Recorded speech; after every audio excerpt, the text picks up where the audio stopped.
Hey, well, good morning, everyone, and welcome to our orientation for Distance Learning MPA cohort number 23. My name is Dave Powell, and I am the director of the program. It's 10 o'clock, so I know a few of your colleagues will probably be joining us along the way, but I want to be very respectful of your time on this Saturday morning. Really appreciate you being with us, and we'll try and keep this as parsimonious and as brief as possible, but still provide you with information that you need in order to have a successful start to the Distance Learning MPA program. First, let me congratulate all of you on your admission into the program. This is one of the oldest Distance Learning MPA programs in the entire country.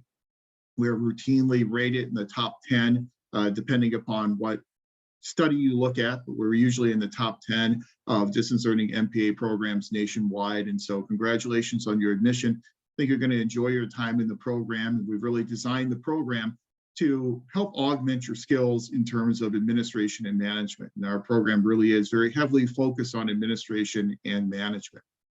But before I get into some of our information today, let me go ahead and do some introductions. We're very fortunate today to have several people with us.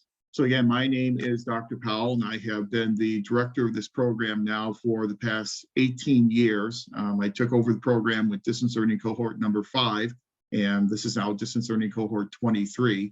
I've not only been the director here for 18 years, but I've been on faculty here at Cal State Long Beach. This is my 22nd year. I spent 10 of those years as chair of the department and taught for 5 years before I came here. So this is year number 27 for me in terms of being a full-time faculty member. We also have Geraldine with us today. You probably communicate with Geraldine throughout the admissions process. She is our program coordinator for this program within the Graduate Center for Public Policy and Administration, which is our public administration department on campus. Geraldine handles all the administrative issues from an academic side of the house. And so you'll be, if you haven't dealt a lot with Geraldine yet, you'll be dealing with Geraldine a lot throughout your time in the program. So Geraldine, thank you for being with us today. And Geraldine will help me out by watching the chat box. So if you have any questions as we go through our presentations today, feel free to go ahead and ask those questions. You can do that in the chat box. And so if you just click on chat, you can open up a text chat box. Go ahead and put your questions in there as we proceed, and Geraldine will help me keep an eye on that so we can answer your questions along the way this morning. So also we have Matt Reimers and Anderson Dunn, who are joining us from the College of Professional and Continuing Education. Matt is a program developer and our program director over in CPACE for this program. And Anderson is a lead student services advisor also over in CPACE. The way in which we deliver this program is we deliver it in partnership between the Graduate Center for Public Policy Administration, which is the academic department on campus, and the College for Professional and Continuing Education. We've had this partnership ever since the program started back in 1997, and we've always worked very well together. And so in the Graduate Center for Public Policy Administration, we handle the academic side of the equation. So we will handle your progress towards your degree requirements. We will handle any academic issues you have within your courses or with instructors, any exceptions to policy that you may require. We handle all that on the academic side of the house. And then the College of Professional and Continuing Education will handle more of the administrative aspects of things such as registration and enrollment. You probably know when you apply to this program, one of the major advantages of this program is that registration in courses is guaranteed for distance learning MPA students. And so Matt in the College of Professional and Continuing Education, he will do the registration for you. He'll register you in your courses. So you do not have to compete with stateside MPA students in order to get into your courses. Your courses are designed just for you as distance learning MPA students. The only students who will be in your courses will be distance learning MPA students from cohort number 23. So that's one of the major advantages of the program. But Matt and Anderson are here with us today to talk about some of those registration and enrollment issues. And then a little bit later on this morning, we'll be joined by Chad Harris. Chad is an instructional design consultant with Academic Technology Services, otherwise known as ATS. And Chad will be with us today to introduce you to the two platforms that we use in providing the education for this distance learning MPA program, Canvas and Zoom. So your live synchronous sessions that you will have on the first and last Saturday for each course, and then on your Monday evenings beginning at 6 o'clock, that instruction will be provided through Zoom. And as a result of COVID, I'm sure a lot of people have spent a lot of their lives on Zoom over the past few years. And so you're probably familiar with Zoom, but Chad will talk to you a bit about Zoom and the way in which we use Zoom for those synchronous sessions.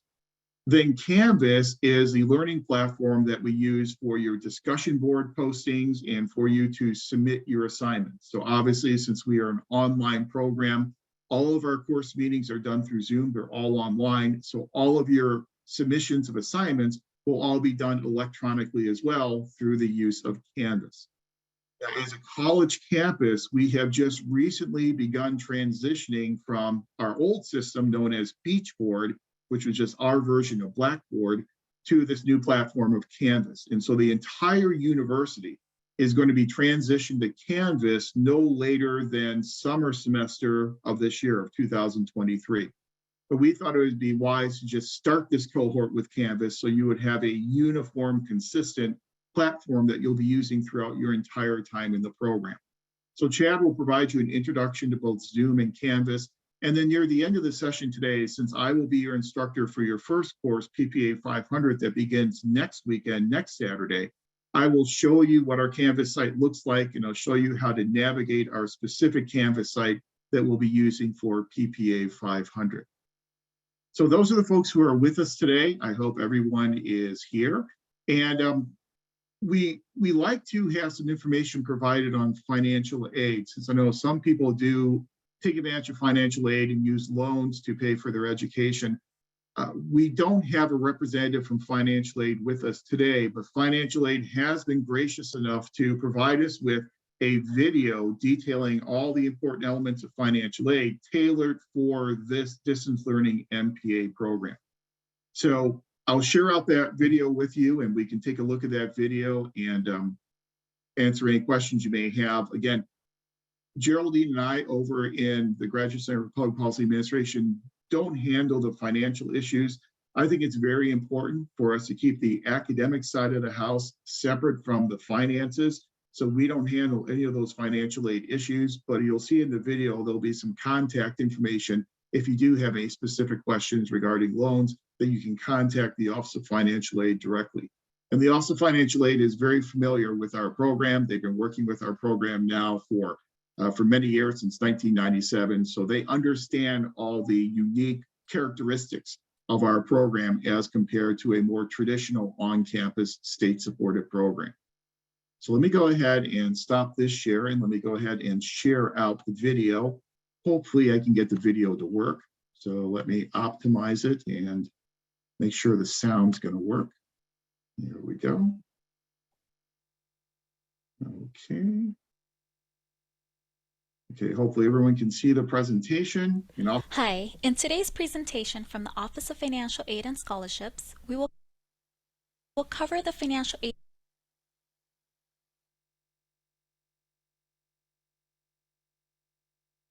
application process, eligibility requirements, types of financial aid, when financial aid disperses, and the cost for the Masters of Public Administration distance learning program. To begin, the application process for federal financial aid is limited to those who meet the general federal eligibility requirements in the next slide. The free application for federal student aid is available for each academic year beginning October 1st the year before on the student aid website. For those interested in applying, the current year and upcoming year applications are currently available and should be completed as soon as possible. All of the following federal aid requirements must be met in order to be considered for federal aid. Applicants must be a U.S. citizen or eligible non-citizen, have a valid Social Security number, males must be registered with the Selective Service, applicants must be admitted and enrolled into courses that satisfy degree program requirements, be enrolled in at least half-time, have a high school diploma or recognized equivalent, and maintain satisfactory academic progress. The federal direct unsubsidized loan is not based on need and not based on credit. The annual limit is $20,500, but federal loan recipients have a lifetime combined subsidized and unsubsidized borrowing limit of $138,500. Because the unsubsidized loan is not based on credit, you are considered for this award when you complete the FAFSA and meet the general federal aid requirements.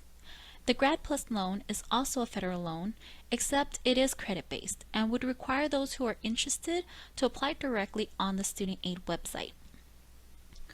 Both the Federal Direct Unsubsidized Loan and Grad Plus Loan have annual fixed interest rates and origination fees to process those loans. As they may change year to year, review the percentages on the student aid website each year you complete your FAFSA.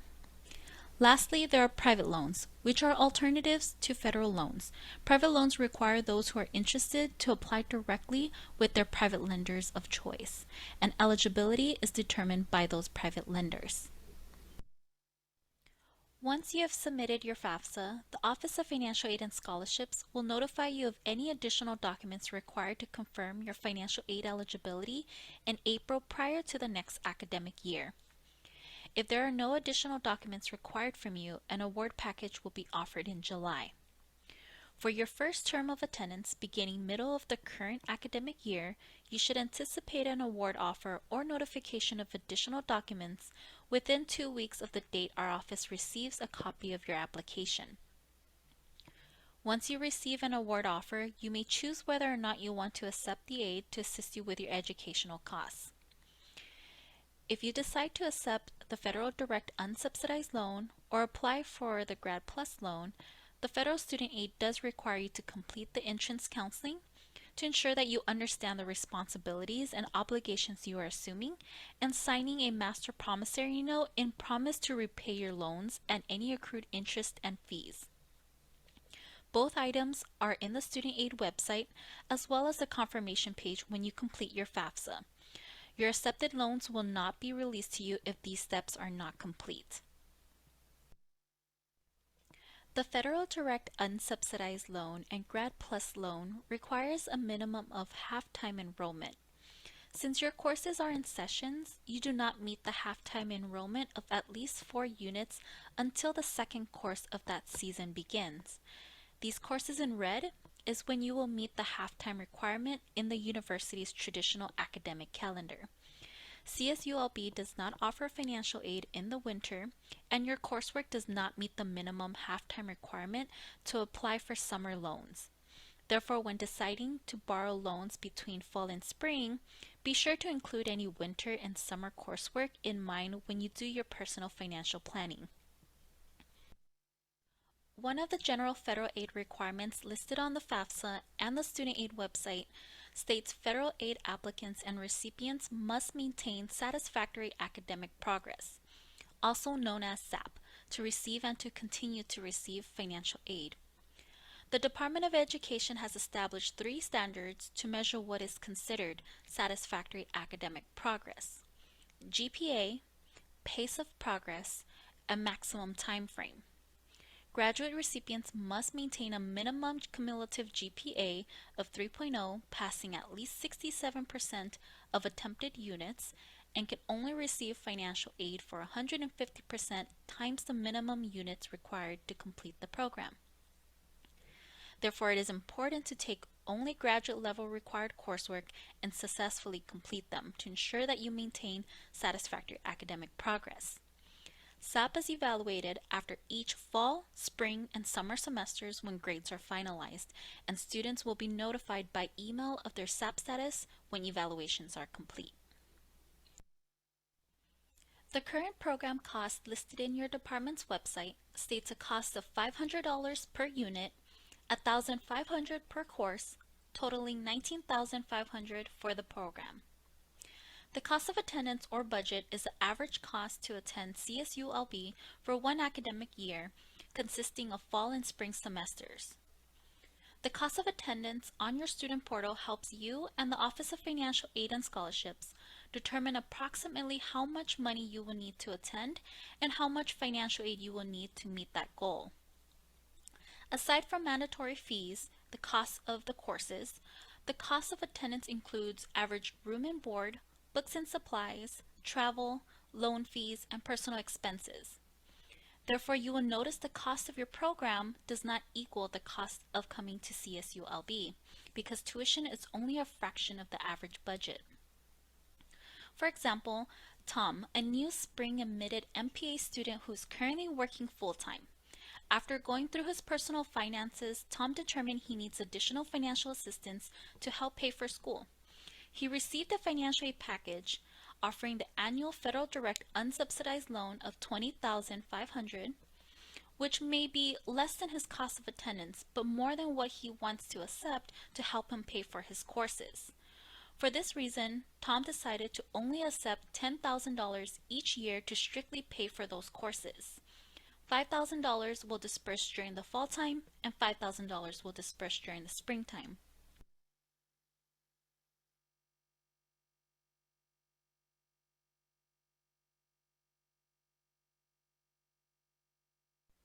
All information in today's presentation is also on the Financial Aid and Scholarships website.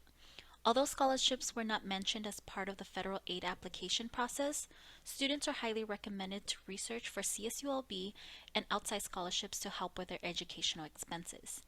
If you have any questions, please locate our contact information on our website for the most up-to-date hours of operation, as well as ways to contact us that best fits your schedule.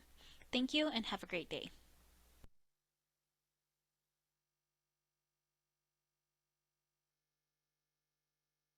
Yeah, I hope that video was helpful for you. Again, we here in the Graduate Center, we don't handle financial aid issues, but the contact information is provided for you in that video. Geraldine and I will go ahead and send this video out to you if we haven't done so already. So you'll have a copy of this video to watch again if necessary. This session this morning is also being recorded. I should mention that. And so I will put a link to this recording on our PPA 500 Canvas site. And so you're kind of have that one-stop shopping if you want to go and review any of this information. That recording will be available for you. I do want to mention a couple of caveats with this video that we just watched. One is that $1,500 cost is something that we have kept consistent now for, and Matt can correct me if I'm wrong, but for, I don't know, probably about 15 years or so. It's been a very long time that we've been able to keep that cost the same. Many years ago, I actually attended a conference at Indiana University, and they had conducted a study of what is the optimal cost for a distance learning graduate public affairs program. And this was many years ago. And they said the optimal cost that they found was $1,500 per course. And that's exactly what we have been at for many years now. Another caveat I'd like to add for you is that we have our schedule that we've put together, a draft schedule, and I believe Geraldine sent that out to you. So for this cohort, we have tried to make sure that you will have 2 courses in every fall and every spring semester, which will help obviously with financial aid purposes. The only exception to that will be in your final semester in the program, the final spring semester of 2025. You only have 1 course in that semester. But every other fall and spring semester, you'll have 2 courses, which will be very important for you if you happen to be on financial aid. And actually, at this point, since we're running a little bit ahead of schedule, let me go ahead and share the schedule with you. Should have already been able to take a look at it, but if I can, hold on.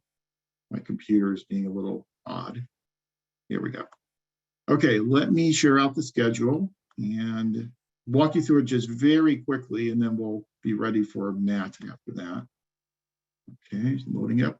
All right, here's a schedule that we sent out. It's important to note that this is a draft schedule, so this may change along the way depending upon if the university changes any dates on us, but it's always a little tricky to put together a schedule very far in advance, because the university sometimes doesn't publish all of its academic dates 2 years early, and so some of their dates may change a bit. But as you can see in this schedule, we have tried to schedule 2 courses in every fall and spring semester. Your first course starting out next week is PPA 500, considered to be a spring course, followed by 555 with its public budgeting. That will also be considered to be a spring 2023 course. Policy analysis is a summer course, so you only have technically one course in the summer of 2023. Then 577 Human Resource Management is considered to be a fall 2023 course. Research Methods also considered to be a fall 2023 course. Urban Executive Management, an elective course in the program, will be a spring course. Seminar in Urban Affairs will be a spring course as well. Seminar in Organization Theory, depending on the census state calls for this may be a spring or maybe a summer course. For this one, it doesn't really matter because you'll already have 2 courses in that spring. And so whether it's a spring or a summer course, it really won't make that big of a difference. Directed Research Part 1 is a summer course.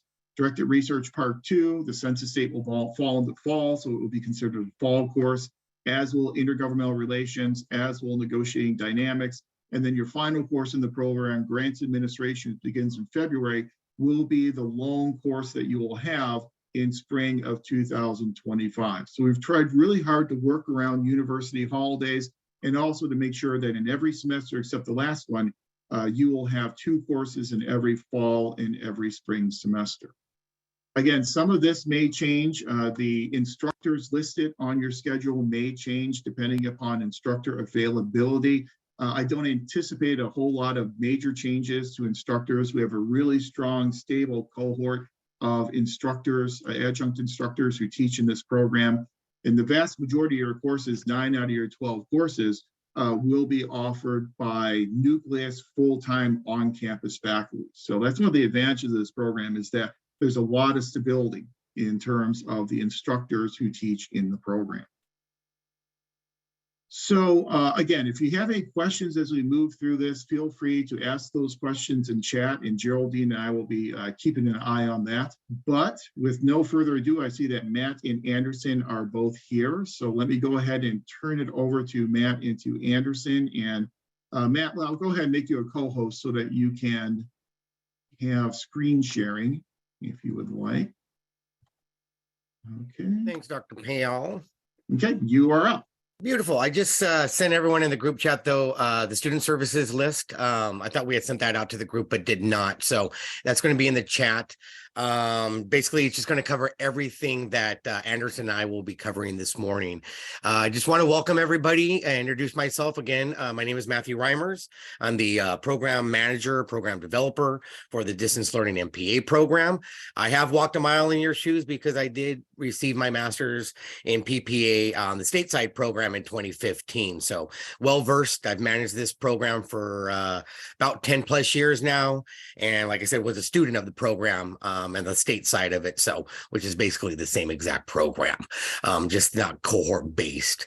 But beyond that, welcome everybody. Congratulations. So happy you guys are part of our 23rd cohort moving forward. Dr. Powell's given a lot of information this morning. So want to see if there happens to be any questions or anything thus far. Otherwise, I'll just kind of go into my part of things. So if everyone's good, everyone's good. All right, sounds good, looks good. So basically what I'm here to do, we're administrative, the CPA side of the house, as Dr. Powell was saying. Academically, that's his side of the house, and the DLMPA office. CPACE, or my office, is going to be really administrative. So when you need to be dropped from a course, added to a course, you receive an email from the university saying X, Y, or Z, and you don't know what it is, you get to me. If you need a verification letter of any sorts, any information about the campus, financial aid inquiries, financial aid office is the last stop, first stop, but we can play intermediary between that, so to speak. What I want to do is break down barriers and red tape for you guys. You guys are working individuals. You're going to be master's full-time students. You don't have to be worried about the little intricacies of the university's policies and things of that nature. So whenever you have question, it's all about communication. The sooner I know about something, the sooner we can act on it. And the university is always set by deadlines. There's always a deadline date for something or another. That's why I'm saying the sooner you know of a situation that comes up or arises with yourself, communicate it to myself, Dr. Powell, or Geraldine, so we can act on it as soon as possible and work with the university on that. So if you do need help let us know. Like I said, if I don't have the answer, I'll try to find out the answer and or provide you with the contact information for you to go ahead and take care of it, whatever it may be. Sometimes there's a hold on your record. There's things that nature. Just see a thing. Does your department handle system issues related to payments? Yes, we deal with all the payment things. As Dr. Powell mentioned at the beginning, my office, specifically me, will be submitting your registrations every semester. What I'm going to do is I'm going to put in the chat my email address. Otherwise, what people can do is put in the chat what type of payment or how they're going to be enrolling into the class. That being said, if you have financial aid, I need to know if you're going to be receiving financial aid, because those who will be receiving financial aid need to be registered into both their classes every fall and spring semester at the beginning of the semester by the time the first course starts.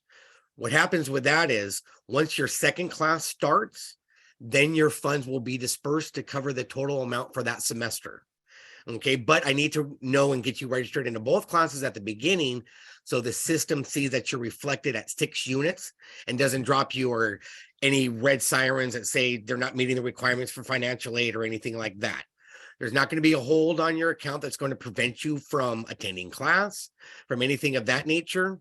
Again, once that second class starts, since they're consecutive, not concurrent, at that point, then the funds will disperse, will cover all tuition for both classes. Any leftover funds that may be available will be sent back to you as a student to do what you need to do with it. That I highly recommend, as Dr. Powell said. Aid is not covered in winter or summer. So there are going to be some winter and summer classes down the line. So you might want to sock any leftover funds from fall and spring financial aid to help you cover those payments if necessary. Now, for those students who'll be paying out of pocket or employer reimbursement or anything like that, you just need to let me know how best you'd like to get registered. You can get registered into both classes at the same time. I can do that.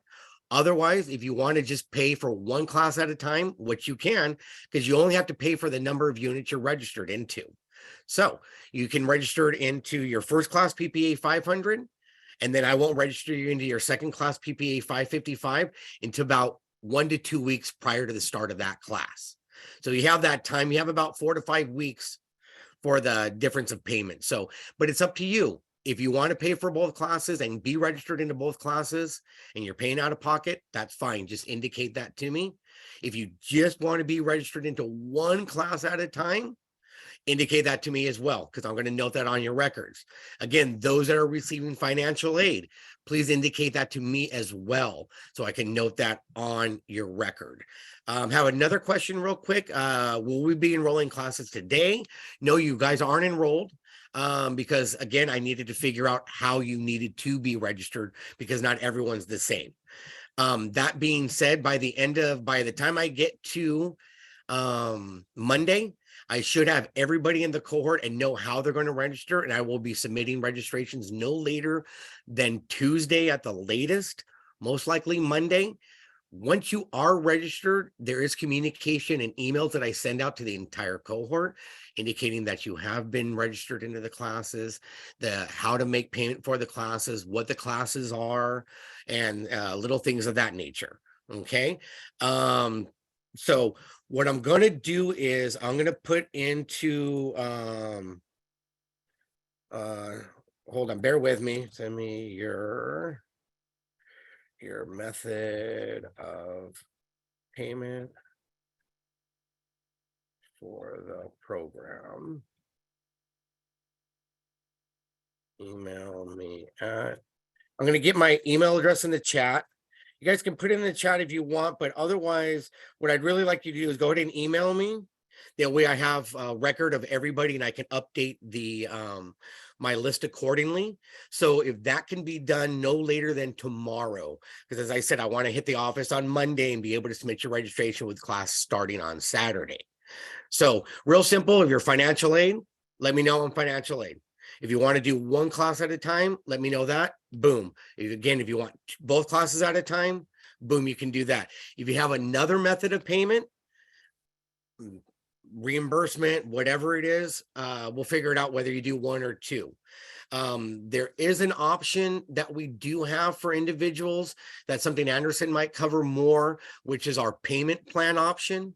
And that's something you could set up with our payment plan people in our student services center. And you could do that course by course if you need to. That's basically something where you pay 50% up at the time and then percentages within the next couple of weeks to fulfill that total tuition payment. So it's not something all at once. If that's something that you do go down, again, let me know so I can update and indicate on your record. That way, each time that I go through the registration process, I know how I'm submitting our registrations to our student services center to get enrolled. If anything should change between now, next semester, the end of the year, whatever it is in terms of how you want to do, let's say you were doing 2 payments, both classes at once, and you just want to do one at a time, let me know so I know that I can update my records when I submit registrations. Let me see what else can we go over today. Again, basically, I'm here to go over all the red tape that the university has. Again, I don't know all the answers, but I'm here to help out, find them with you. Again, a lot of the things I can only take so far because you as a student needs to handle the final thing. But beyond that, I'll let you know the who and where and why and figure as much as I can out about that particular situation to cut through that red tape for you. Again, you guys are working individuals, you have families, working full time, things of that nature. We want to make things as easy. You focus on the program, you're a student. That's what your job is here at CSULB. My job is to make life a little bit easier for you as a student. Let's see, I got one more. Does a check not have the additional percentage fee? No, it does not. No, it does not. Let's see, and you guys are CSULB students. It's not anything different. When you receive your diploma and the sheepskin at the end of the program, it's not going to say extension. It's not going to say distance learning or anything of that nature. So it's a regular degree program. It's just the mode is done differently and the partnership is done differently. So we're able to offer a program such as this to individuals such as yourselves. That being said, you're a Cal State Long Beach student. You have all the amenities as a Cal State Long Beach student, with a couple of exceptions like the healthcare and the gym type of thing. Not that you can't use them, you'd have to pay a separate fee for those things. But the use of the library, going to sporting events, even you can get a campus ID if you'd like. You can either go down to campus and the bookstore and bring along a receipt or show them that you're in class. And you can take a picture ID. Otherwise, if it's something where you'd like to have a pictureless ID, that's something where you can email me as well and say, Matt, I'd like a pictureless ID. And that's something Anderson and I can work with the bookstore and the ID card services and get those. So to be a pictureless ID just with your student ID number on it. But you can use that as an ID. And again, it has many amenities. The dirtbag season just started. So you can get into baseball games for free. Our volleyball team national champions, you can go see them. Basketball's in full swing with March Madness coming. You can go see them for free, both men's and women's. Any sporting events, any campus events are afforded to you as students because you are students of Cal State Long Beach.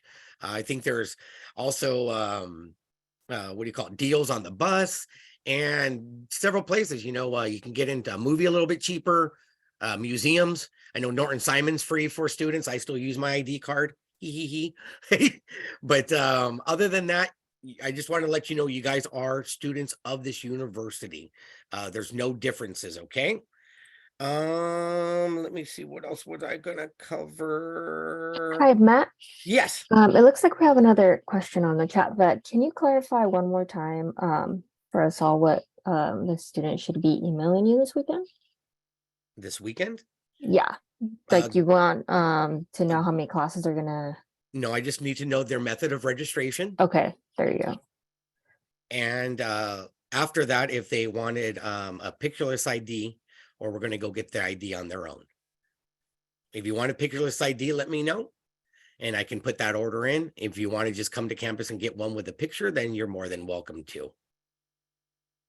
And I see a question from Heidi. Are we late on payment if we have not been able to complete it yet due to the system issues?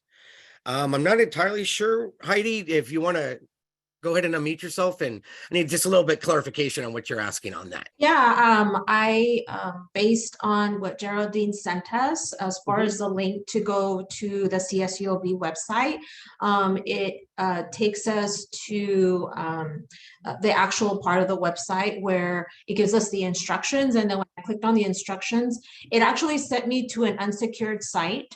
And then after I went to the unsecured site, the website started acting really weird. I tried to log on and I got this error message.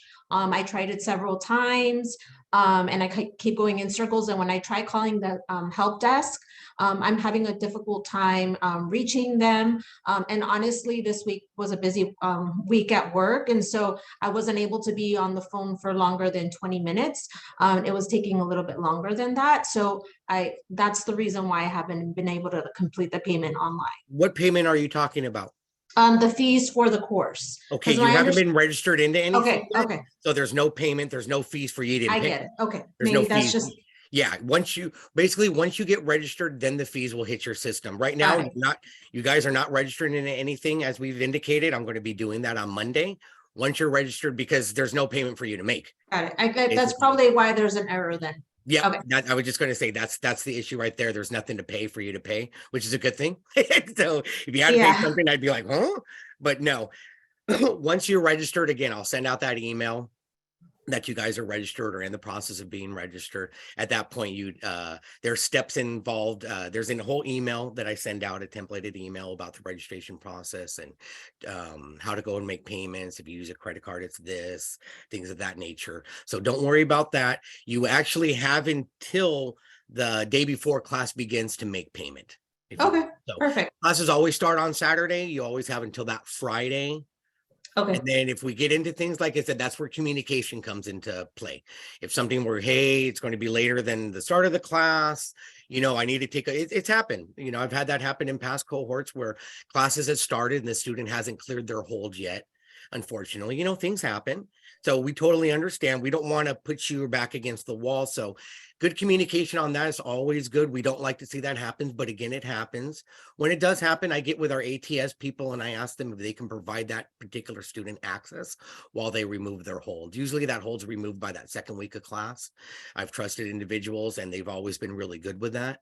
So don't worry about that. Again, if there's any issues about anything, whether it's payment or anything like that, just let us know and we'll figure out what the issue is and rectify that. Perfect. I appreciate it.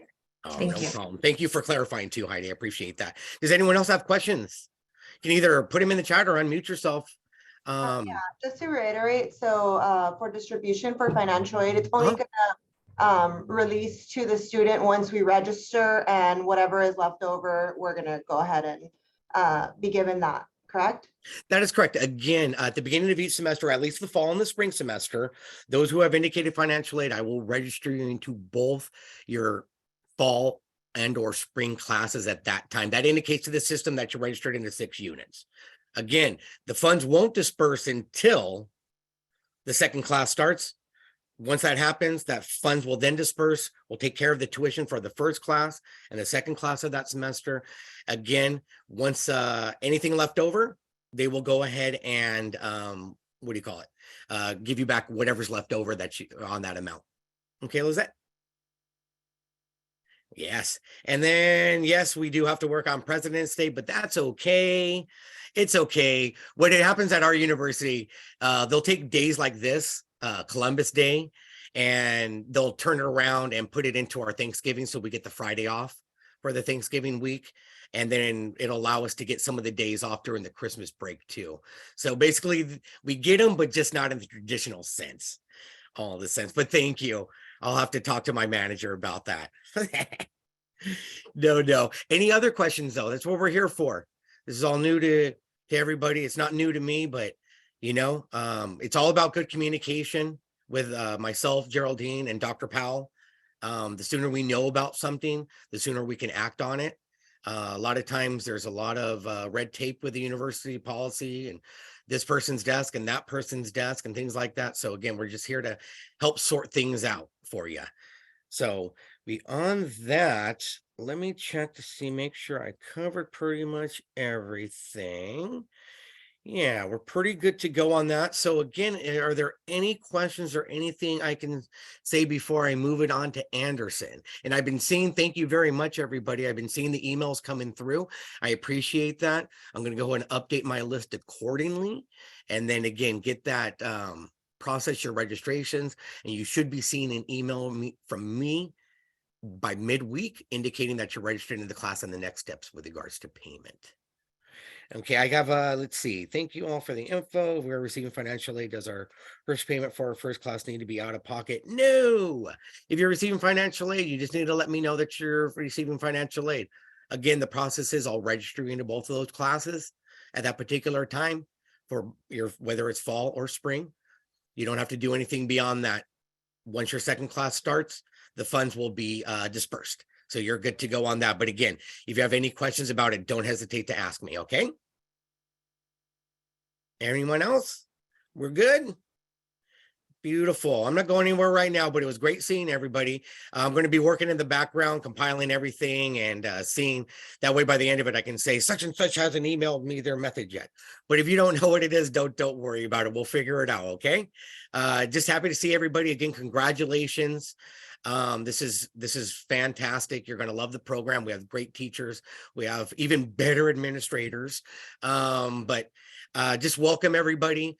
And again, if you need anything, you have my email. Email me is the fastest and quickest way to get in touch with me. All right. I'm always looking at it on my phone, things of that nature. So if I don't talk to you again today, have yourself a great rest of your weekend and happy President's Day. Anderson, I'm going to throw it over to you, sir. Thanks. Hi, I'm Anderson. I work in the Student Services Center. I basically, when Matt sends over the registrations, they come to us and we are the ones who register you. So most of what Matt has said is or Matt has covered mostly everything I needed to cover. I just think a few things just to add. If you wanted to set up a payment plan, you can do that. So rather than just paying class by class, it will be, if you pay class by class, it would be 2 large chunks at a time right before your class starts. If you sign up for a payment plan, I believe it would split it up into 3 or 4 payments.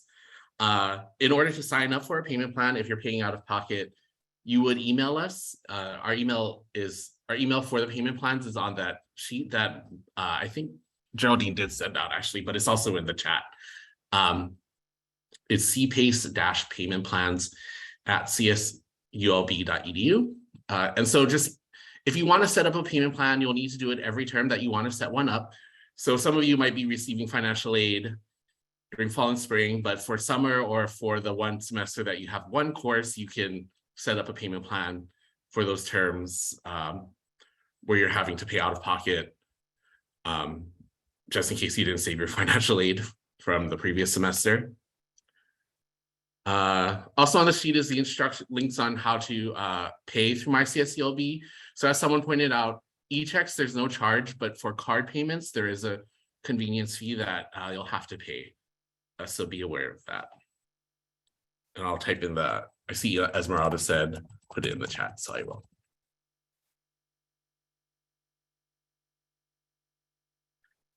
The only other thing is that because your program's on a different schedule than the majority of programs on campus, you might get emails that do not necessarily pertain to you or holds on your account that might not pertain to you. So every semester the university sends out something like, you're not registered for classes yet. It will be in danger of not continuing with the university if you don't register. Our programs have different schedules, so we will register you when the classes are ready. So sometimes your classes aren't ready until about a month before, or a few weeks before the term starts. So if you get that email, don't worry. There's other holds that you might not get on your student center that if you have any questions about, you can email Matt, or you can also email the info@email, which is our general email box. But yeah, Matt pretty much went over everything. If you have any questions, let us know. Does anyone have any questions about what we do? Really, if you had any questions about dropping, about deadlines, you can communicate those with us or with Matt. We're the ones who would drop you, but Matt is able to handle the answer any questions about it as well, but we are too.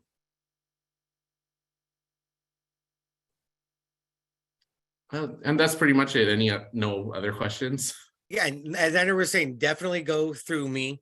I want to be made aware of what my students in my program are up to and doing in terms of registration. If they need help, that way I'm more equipped to help you when something should arise. So if you have any requests, any needs when it comes to that kind of issues, as Anderson pointed out, whether it be a drop or need a verification letter or anything of that nature, just please go through me, email me. You have my email address, and then I'll go ahead and figure out who I need to send it to in the university, whether it be Anderson's office or someone up in enrollment services or wherever they may be. Just want to add that in. And as Anderson said, any more questions that we can help you with regards to this topic and area? And Anderson's great. His turnaround time, he's fantastic with things. He's great with the students. So if you need anything, you can do the CPACE info at or anything of that nature. But again, go ahead and include me so I just know what's going on so I can serve you guys best. Okay. Thank you very Thank much, you. Matt and Anderson. Appreciate Thank it. you, Thanks guys. for being here today. Of And course. yeah, Been we hanging have, around a little bit longer. we have a great relationship between the department and CPACE. And as Matt mentioned, he's a graduate of the program. I should mention also Geraldine is also a graduate of the MPA program as well. So it's great they can bring their experience as alums as well as their administrative experience to bear on any questions or any concerns that you may have in the program. Pick up on another thing that was discussed is that Matt made a really important point that this degree program is indistinguishable from the stateside program in that the degree you receive is a master's degree of public administration. It's the exact same degree that students in the stateside program receive. Both this program as well as the stateside program, they are both nationally accredited. Both programs go through the accreditation process in the same way at the same time. And in fact, we are going through the accreditation process this year. So we have a site visit team scheduled to come to campus the beginning of March to pay us a visit. And then our accreditation will be reaccredited then in probably the end of June or beginning of July for an additional 7 years. So after this accreditation process ends, we'll then be reaccredited through the year 2030. And we have been continuously accredited since I believe the stateside program since 1988. And the distance learning program, I believe, has been since 2000. So the two programs are the same. You'll take all the same core courses that your stateside colleagues will take. It's just we do it in an accelerated version. So your courses are 6 weeks in duration. So we cover the same material. We just cover the material a little bit quicker, and we cover it using a different modality than perhaps your stateside colleagues will be using. So. And then finally, another important point that Matt pointed out is communication is very, very important. So as Matt said, if you have any issues in the program, please include us all, include Matt, include Geraldine, and include myself on the emails. Because if all of us are aware of what is going on, we can be better suited to serve your needs and to help you with whatever issue that you may have. It's important that this is a lockstep cohort program. So it is important that you progress through your coursework along with your colleagues in this cohort. If life does intervene and something happens, hopefully it won't, but you're not able to complete a class, then you'll need to work with us in order to come up with a plan to help you complete that class later on. And the way in which you would probably have to do it is to complete that class with a future distance learning cohort. Because what the university does is it keeps, for administrative purposes, the stateside and the distance learning programs separate. Because the stateside program is state supported, the distance learning program is self-support. So they don't allow students to cross over from on campus to distance learning. So if you do have to withdraw from a class, you would have to complete that class in the future with a future distance learning cohort. But hopefully that will not be an issue for anyone, and you'll be able to progress through the program with your colleagues. Any questions at this point? Yes, what's that? With that being said, do the diplomas look different or do they all look the same? They all look the same. Yeah, it's the exact same diploma as a stateside student gets. All right, let's see how we are doing here. Let's see. I don't think Chad is with us yet. He'll be joining us very soon. We have a time certain at 11 o'clock for Chad. So until Chad arrives, let me go ahead and tell you a little bit about the program. You're probably aware of some of these facets of the program, but just make sure everyone is aware of how the program works. Your first course is PPA 500. That's the introductory course into the program. And I will be an instructor this year for PPA 500. I typically teach 500 on campus. That's one of the courses I teach every semester on campus ever since back when I was department chair way back years ago. But this is the first time that I'm going to be teaching it in the distance learning program. PPA 500 is a very important course because it's kind of a survey course to get you into the program, to get you acclimated with the discipline of public administration. And we realize that people come into this program from a variety of different backgrounds. Some folks come with political science degrees, but a majority of our students don't have political science degrees. They come with engineering degrees and psychology degrees and education degrees and all kinds of different educational backgrounds. So the purpose of that first 500 course that will begin next Saturday is to acclimate you to public administration and the discipline of public administration. And then each of our courses will be 6 weeks in duration. And so your first session will be on a Saturday starting at 9 a.m. And then you'll have a Saturday session 6 weeks later on that last Saturday. And then your intervening sessions on a weekly basis will be on Monday evenings beginning at 6 o'clock. We're scheduled 6 until 9:45. Every instructor is different. I typically don't take my class sessions all the way to 9:45 because, a lot of people have worked all day. You've just gotten home and you have family obligations as well. So I try and be as concise and parsimonious with information as possible and try and get you in and out by 9 o'clock every Monday evening. But those Zoom sessions every Monday will be from 6 until, for me, usually about 9 o'clock. We try and give you 1 to 2 weeks in between each class. Typically, we'll give you 2 weeks off between your courses, but because of some quirks in the schedule and working around holidays and the university semester schedule, sometimes you only have 1 week in between classes, but that's all noted for you in that draft schedule that Geraldine provided for you, and we took a look at a little bit earlier on today. But your courses are 6 weeks, which means they are accelerated. We cover the same information in those 6 weeks that stateside students cover in their 8 or 15-week courses. So you're not getting shorted any information. You get the same information, the same concepts, and the same theories in the distance learning program. We are required by our accrediting body, which is called NASPA, the Network of Schools of Public Policy Affairs and Administration. I always mess up their name because they change it so often, but they're called NASPA.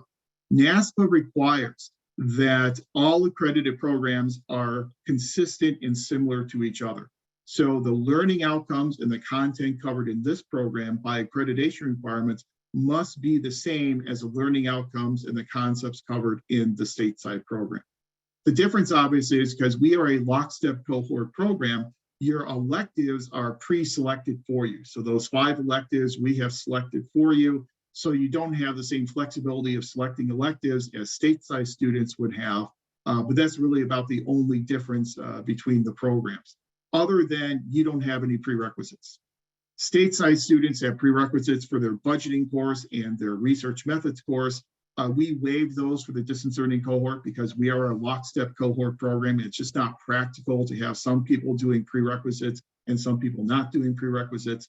And we also waive the internship requirement for the distance learning folks because the vast majority of people in distance learning, you're already working in the public sector. And so you would have that internship requirement waived anyway. So we don't worry about the internship requirement for anyone in the distance learning program. But otherwise, the content is going to be the same between the 2 programs. I think Chad has arrived, so we are running a little bit early. So Chad, if you are ready, I'm happy to turn it over to you to take us through a discussion of Canvas and Zoom. So you ready to go, Chad? I think he may have stepped away for a second. All right, we'll let him come back because our time certain's not for a few more minutes, but oh, there he is. Sorry about that. Thanks I had for to let my dog in. How you doing? Are you Good, all how are ready you? for me? Yeah, we're ready. Whenever you are ready, we are ready for you. And I'll go ahead and make you a co-host, so you've got everything you need. Okay, floor is yours. Excellent. First, I want to share a document in the chat because we're going to be going over Zoom. So give me a second here to find my document. This is a PDF that outlines some of the basic Zoom functionality. So put that chat to share. All right. Hello, everyone. My name is Chad Harris. I'm an instructional designer with the Academic Technology Services Department here at CSULB, and it's a pleasure to be here to present to you. We will start off with a little bit of Zoom, and then we'll go into some basic functionalities of the Canvas online classroom. All right, and feel free to interrupt me if you have any questions, or if I'm going too fast, or Professor Powell, if you think you need me to go over something that I haven't gone over, right? So let's start with that Zoom document. I will share my screen as I go over it, and you can follow along with me.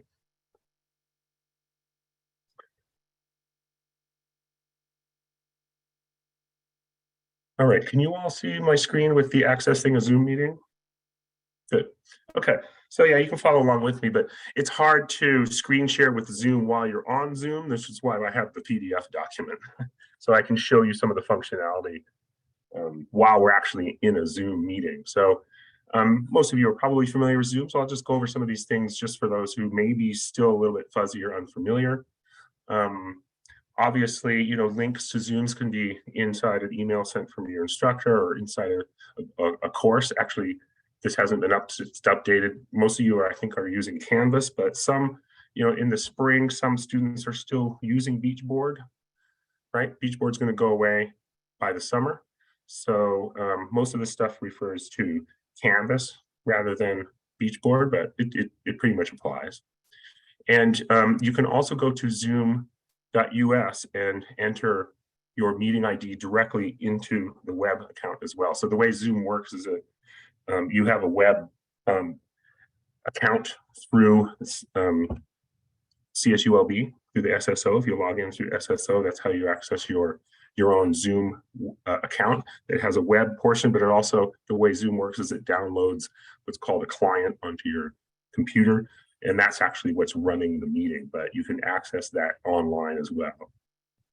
Okay.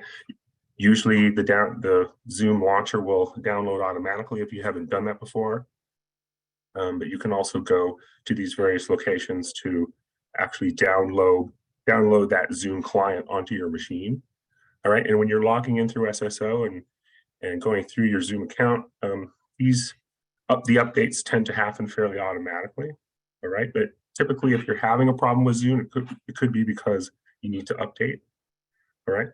So again, joining a Zoom meeting is fairly easy.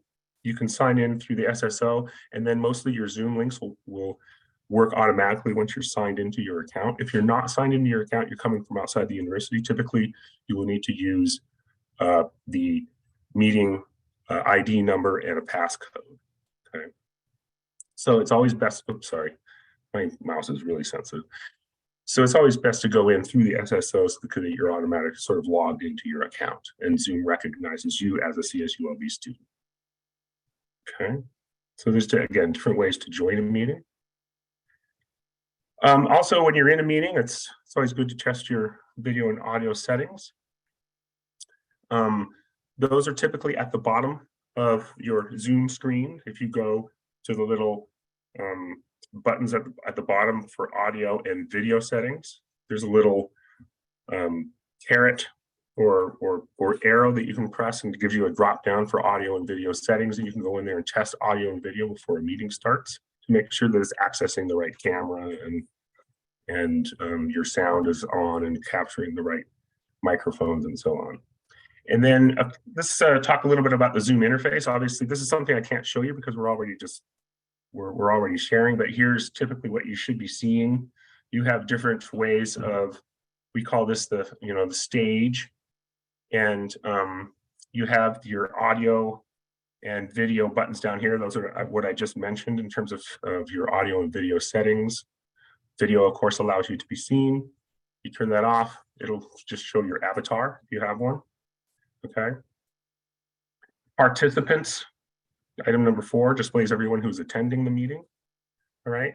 You also have this chat function, which is a great way of also communicating in Zoom meetings. You have a share screen function. Now this sometimes may be off. It depends on if the Zoom host, the person who set up the meeting, has turned this functionality on, but often in a Zoom meeting where you're all collaborating, you'll have the ability to share your own screen. Okay. You have a record button. This may be turned off if you're simply an attendee of a meeting. So hosts typically have that power to record, but if you're a co-host, you can also do recording. We also have, let's see, okay, I did share screen, record. Reactions, if you can go and you can go test those right now if you want. If you could click on those reactions, you can actually leave different reactions like thumbs up. You can raise your hand that way or leave other types of reactions. This is always good if you're, it takes the place of actually, being in a face-to-face meeting and giving reactions to things like, facial expressions and stuff. It kind of makes up for that and makes the meeting a little warmer if you're using those types of reactions. Leaving the meeting, obviously, is the button in the bottom right corner. And then this button up here, the view, if you toggle that, you can experiment with different types of views on screen, whether you want to have kind of the Brady Bunch view with everybody on the screen at once, or whether you just want to see yourself or the speaker or so on. Okay, so that's actually pretty much it for Zoom. That's all the basic functionality. Are there any questions or anybody have any problems with Zoom or anything that you want to ask about? Okay, good. All right, so next I'm going to show you how to go in through SSO. And hold on a second.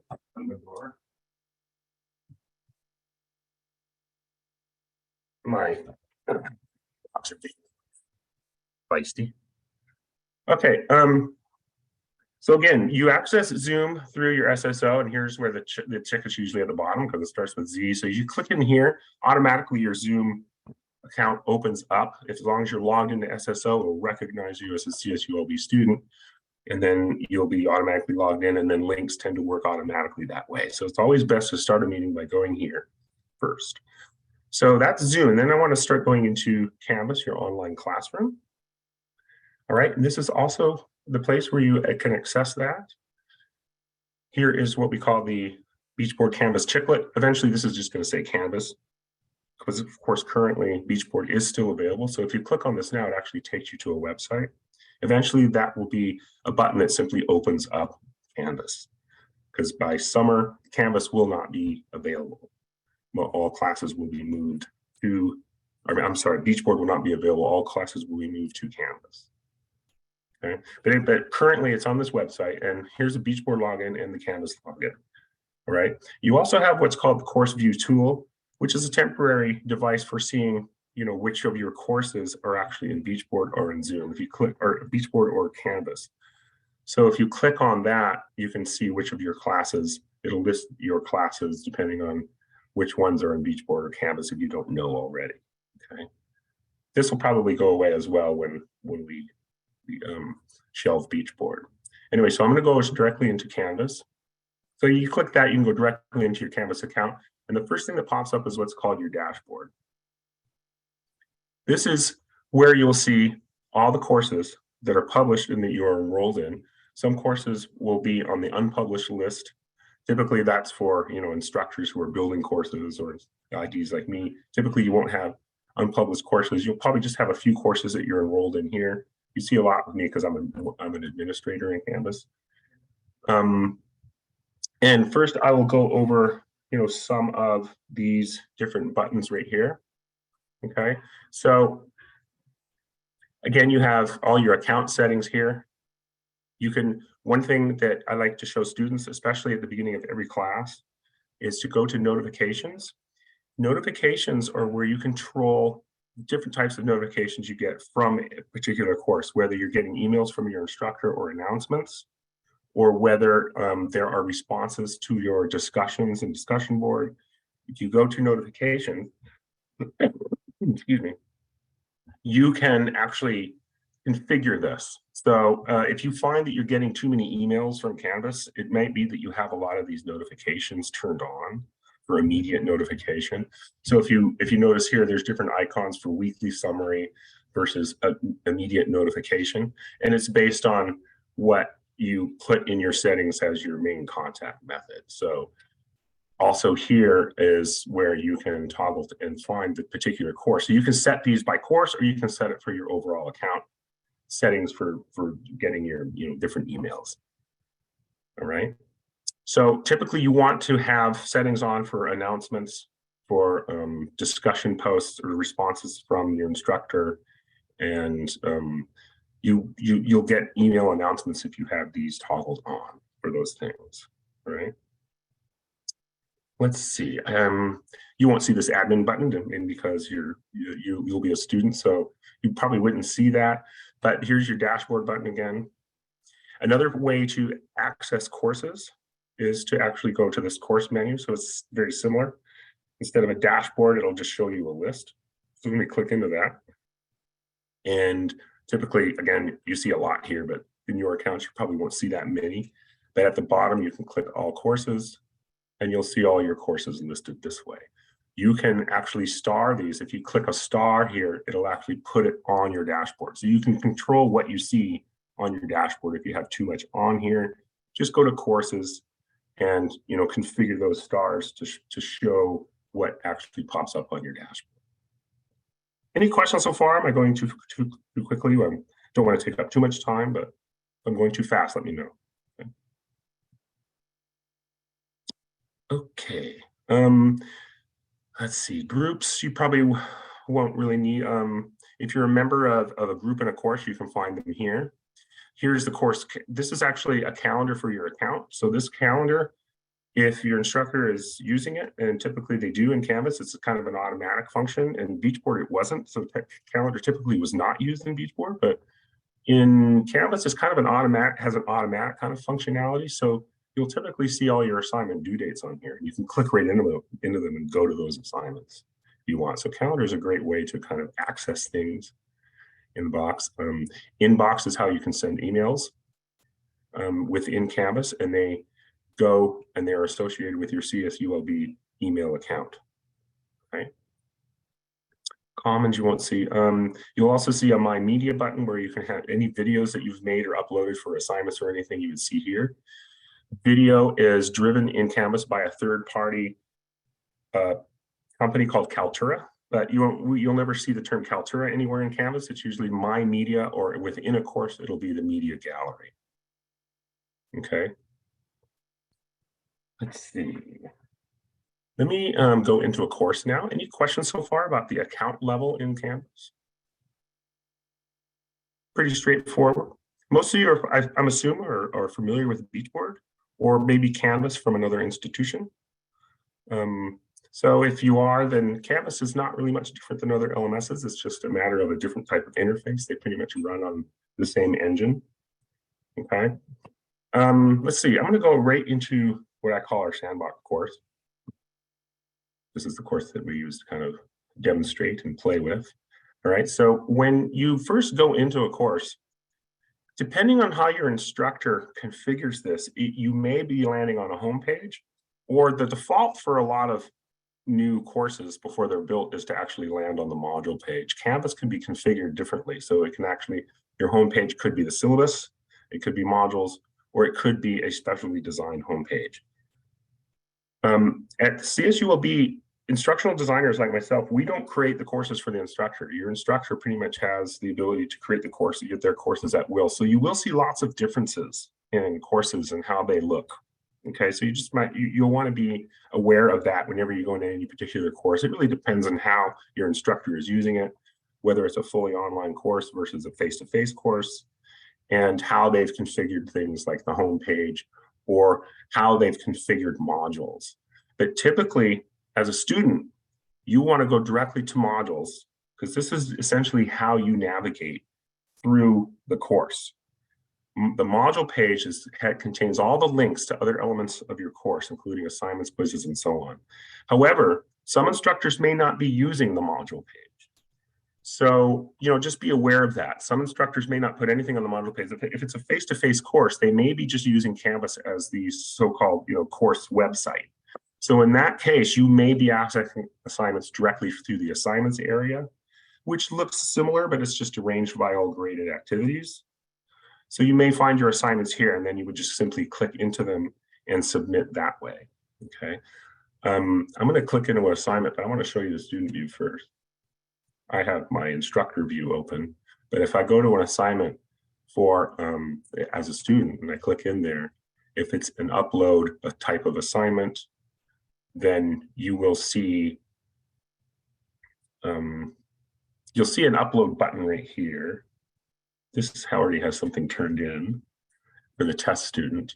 So, but if there wasn't anything, you would also see a rubric down here. If there's a rubric attached, you will see a yellow button here that says submit or upload. And that's where you would submit your assignment and so on. Also, here's a discussion area. If your course has any discussions to turn in, you go here and click into those and post your initial responses and so on. Let's see. And then if your instructor has quizzes, then you can access those through the quizzes area. But also typically in the way that we try to train instructors, if they come to us for guidance, we always typically tell them to put everything on the module page. And in that sense, they will be arranged typically by weeks. Okay, the ideal way to organize a course is through modules, through weekly modules. So week 1, week 2, week 3 will sort of guide you through the week's activities that you need to complete by the end of the week. All right. But again, be aware that all courses are different. Every instructor kind of uses Canvas in a slightly different way. And so just be aware that you will see differences in how this is all arranged. Now, some of you are forgive me, Professor Powell, but are some of the students online here right now, are you going to be TAs? Are you going to be grading other students' work, or? No, we don't have any go through TAs. any of that functionality? Okay. No.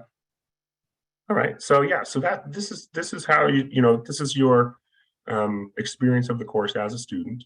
So I've pretty much showed you everything you would need as a student in Canvas. So if there are any questions, I've basically gone over everything, or anything that you need me to cover, Professor Powell, that I have not covered. No, I think that was great. You covered everything we need. Excellent. One last thing I want to do is, let's see. Oh, no, I don't need to share that link. But anyway, ATS has a what's called, we call it our virtual support room. So we're open 9 to 5 on weekdays. And you can actually, if you go to a website, let me actually find that website for you. This is our main academic technology services website. I will put the link in the chat really quick. And on this website, you will find what's called academic, our Zoom support room. And so you can actually, it's basically a Zoom meeting that's open from 9 to 5 every weekday. And you can just simply Zoom into that room and get any help that you need with anything related to Zoom or Beachboard. And I'm sorry, I'm trying to stop here. And I will put that in the chat real quick.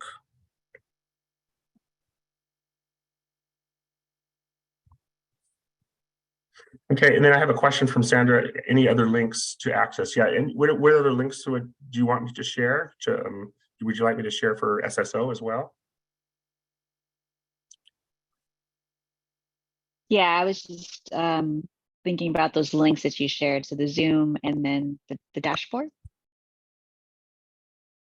And then Canvas, you would tip. So that last link I sent was actually for for your SSO login. So this would be your main portal into any university website.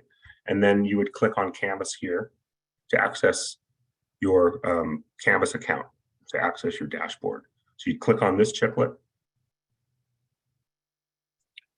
and then click on Canvas right here. And that's because I have my student on. And that's how you would access your dashboard. Does that answer your question? Excellent. Any other questions? Perfect. All Thank right. you, Jim. So very, very nice to meet you all, and don't hesitate to come to us for any help that you need with Zoom or Canvas, of course. Many Perfect. thanks, Chad. Thank you. Yeah, thanks for being here, Chad. Excellent information. And yeah, we're going to be using Canvas throughout this entire cohort. So we thought we'd just get started with Canvas rather than switching out, start Beachboard and go to Canvas. We'll just start with Canvas and use that throughout the duration of the cohort. So, and I Excellent. will also, in our first 500 class next week, I'll take you in and I'll show you how I've designed the Canvas site and how you get all of your assignments and how you participate in discussion. We'll do all those particulars next week in our first PPA 500 session. So handle all that next week. Great. All right. Thank you again, Chad. Appreciate it. At this point, let me go ahead and share out for you a PowerPoint presentation to take you through the program, the DL program here at Cal State Long Beach. So let's wait for this to, okay. You should be able to see a presentation there. What I thought I would do is talk to you in the remaining time about the distance learning program, what the distance learning program is, some of the instructors who teach in the program, and some programmatic details to help you along the way to make sure that everyone graduates together in 2 years in spring of 2025. And then I'll mention a few things about our PPA 500 course to get us ready for our first class meeting next Saturday. So let's start out with a brief discussion of the program and the program's history. And I've mentioned some of this before, but the program is delivered in this collaboration between the Graduate Center for Public Policy Administration and CPACE. The Graduate Center for Public Policy Administration is the public administration department on campus. And we are an academic department within the College of Health and Human Services. And it may seem a little strange to have a public administration department within a College of Health and Human Services. It's kind of an artifact of the way in which the program developed. It dates way back into the 1970s when the program was first established. But we were first established as a program back in 1973. The distance learning program was established back in 1997. So again, makes us one of the oldest distance learning MPA programs in the country. And our distance learning program is accredited by the Network of Schools of Public Policy Affairs and Administration, called NASPA, in the exact same way as the stateside program is also accredited. And as I said before, both programs go through the accreditation process in the same way at the same time. The mission of both the stateside as well as the distance learning MPA program, the mission of the MPA program and the Graduate Center for Public Policy Administration is to educate and graduate a diverse student population. And we are fortunate to have one of the most diverse student populations of any graduate public affairs program in the entire country, with the professional competencies necessary for leadership, policy, and management roles in the public service and in community-based and nonprofit organizations, both within the Los Angeles metropolitan area and the nation. Through the promotion of excellence in professional public service, research, and education, the center is an active partner with the public and nonprofit agencies within its service area. This is our mission as a faculty. We got together with students, with administrators, with members of our advisory board, with community organizations, and formulated this new mission statement last year to prepare us as we went through our new accreditation process. The values that underpin this mission: enhancing diversity in faculty and student population, embracing diversity in our teaching, promoting the public interest, ethical behavior, integrity, social justice, which is a very important value that underpins the discipline of public administration today, and professional competence.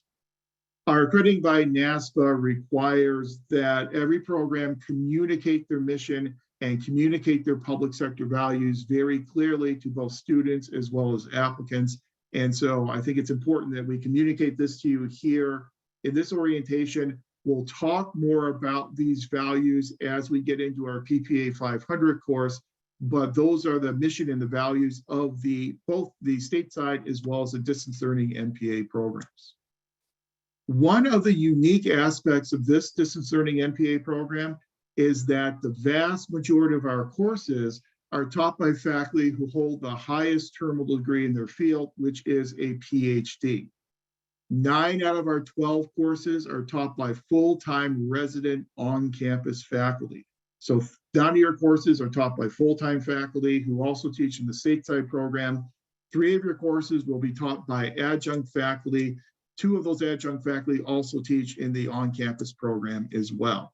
That is unusual for a distance learning program. If you've looked at any other distance learning MPA programs around the country, most other distance learning MPA programs service their courses primarily with contributing faculty, primarily with adjunct faculty.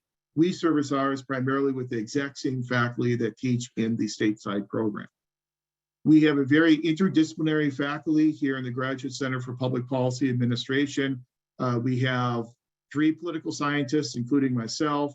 We have 1 person who has a PhD in public administration. We have an economist on faculty, and we also have someone with their degree in organization behavior. So we have 7 full-time faculty members in the Graduate Center for Public Policy and Administration, and 4 of those 7 faculty members teach actively in this distance learning program. So as you probably already know, but we'll reiterate, our MPA program is a 39-unit requirement. So it's 13 3-unit courses for a total of 39 units required for the MPA degree. We have our core courses. You start with next week PPA 500. You have PPA 555 Public Budgeting and Finance. That one is taught by Dr. Scott Williams. He has a PhD, but he also is a finance director for a local city, so a perfect person to teach public budgeting and finance. He's been teaching for several years in the program. 577 is Human Resource Management. That's taught by Dr. Ed Martin. He is a core nucleus faculty member in the program. You'll get me again then for organization theory. Policy analysis is taught by Dr. Melissa Matthews.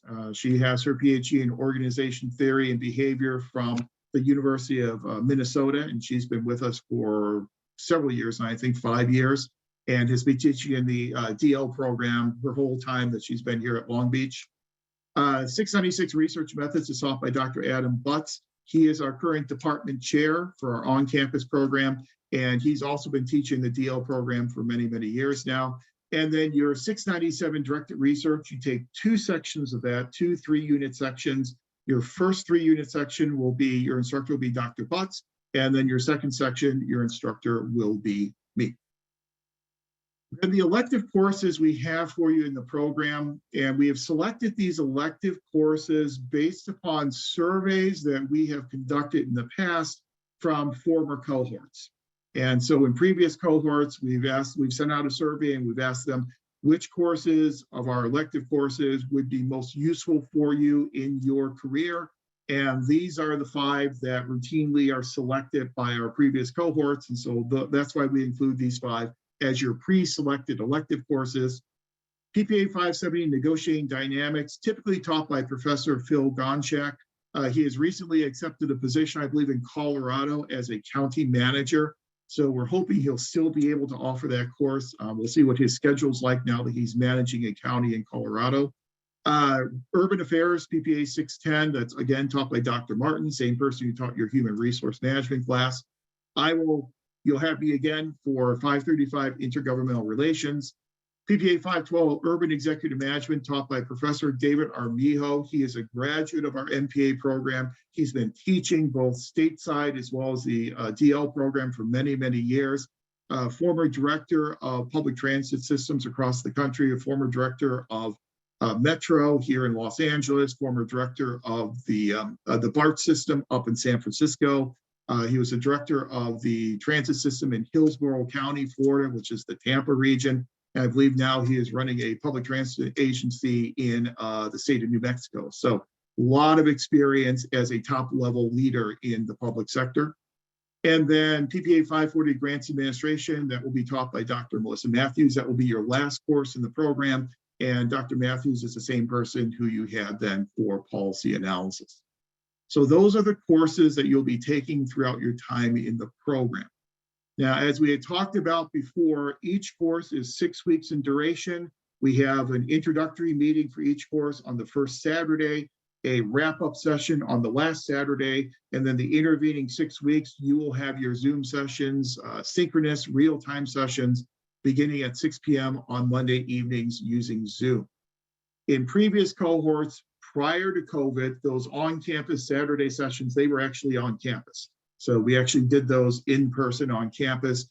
Because of COVID, we migrated everything online through Zoom, and we're going to continue with that throughout this cohort.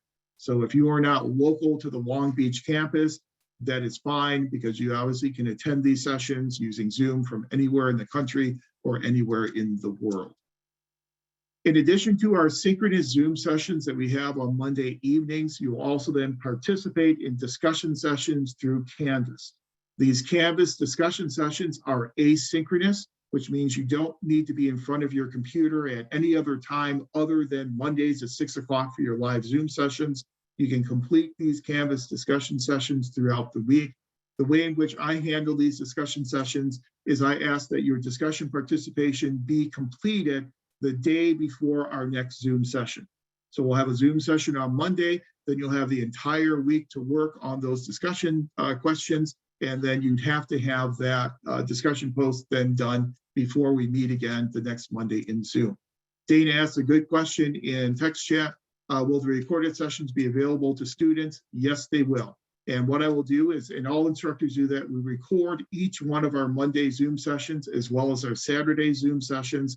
And then we will provide a link in the Canvas site, your Canvas course site, where you can just click on that and watch the recording. So yes, everything will be recorded. So in the instance that life intervenes and you have to miss a Monday night class or a Saturday session, you'll have those recordings available for you. That's a great question. Okay. So that's kind of how we run our courses within the program. As we had talked about before, Matt handles your registration over in CPACE. So your registration in courses is guaranteed and handled by Matt. So you don't have to worry about doing that on your own. Your courses are only available to individuals within this cohort. So you'll just be working with your cohort members over the next 2 years in your courses. Each one of our courses, as I said, is 3 units, 13 of them for a grand total of 39 units. And we waive all prerequisites and internship requirements for DLMPA students. Now, we are a nationally accredited program, and all nationally accredited programs are required to abide by standards of the Network of Association of Schools of Public Policy Affairs and Administration.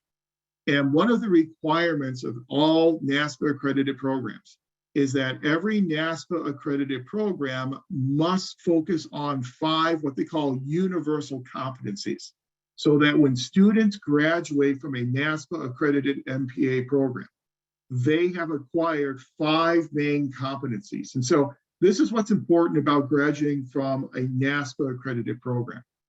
Not all MPA programs are NASPA accredited. In fact, the majority of programs are not NASPA accredited. I think right now I could have the number wrong, but I think it's around 120 or so programs across the country that have NASPA accreditation, and there's another 350 to 400 that lack that accreditation. So it's important to graduate from a NASPA accredited program, because when you come out of a NASPA accredited program, employers know that you have these 5 competencies because you successfully completed the program.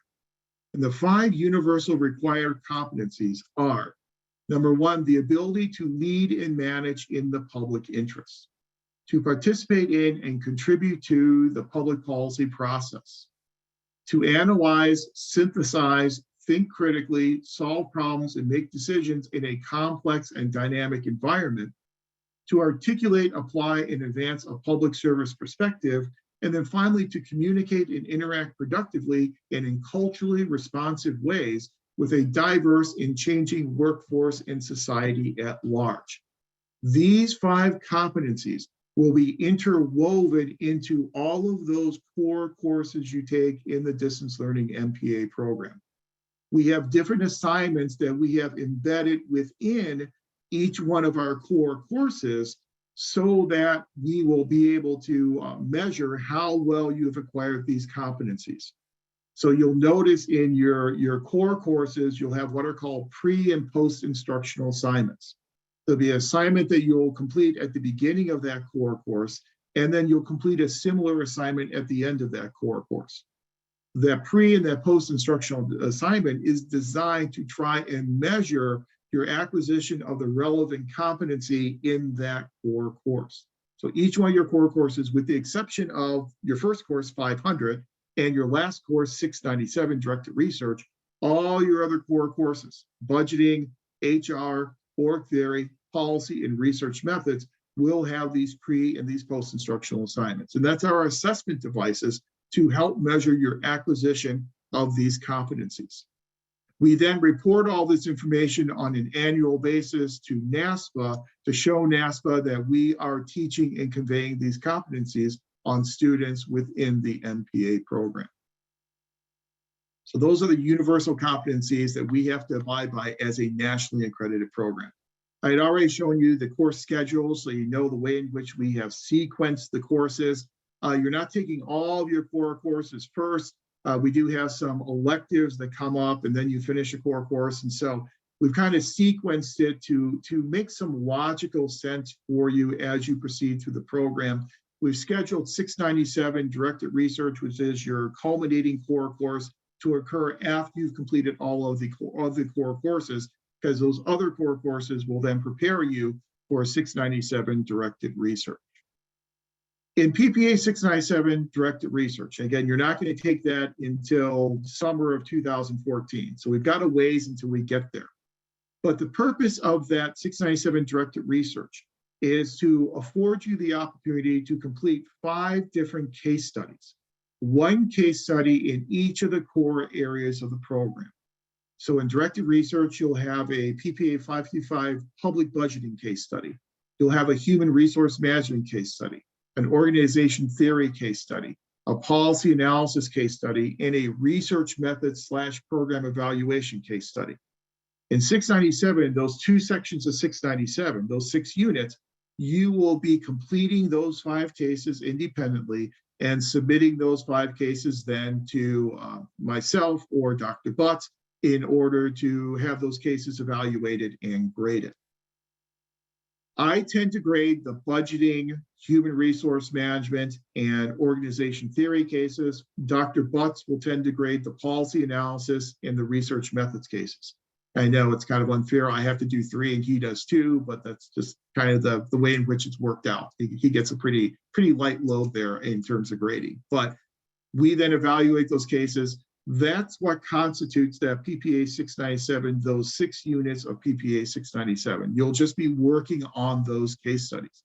So you will not have weekly Zoom sessions in those 2 sections of 697. We just spend the time working on those cases. By the end of your program, you will have an exit requirement known as the Student Learning Portfolio. So as you progress through the program, you will be throughout your coursework completing parts of this Student Learning Portfolio. The Student Learning Portfolio is designed to serve as an assessment document so that you as a student and we as faculty members can assess your progress in the program and your development of those 5 universal core competencies. So let me talk to you a little bit about the Student Learning Portfolio, what it looks like, and what you're going to be putting in that portfolio throughout your time in the program.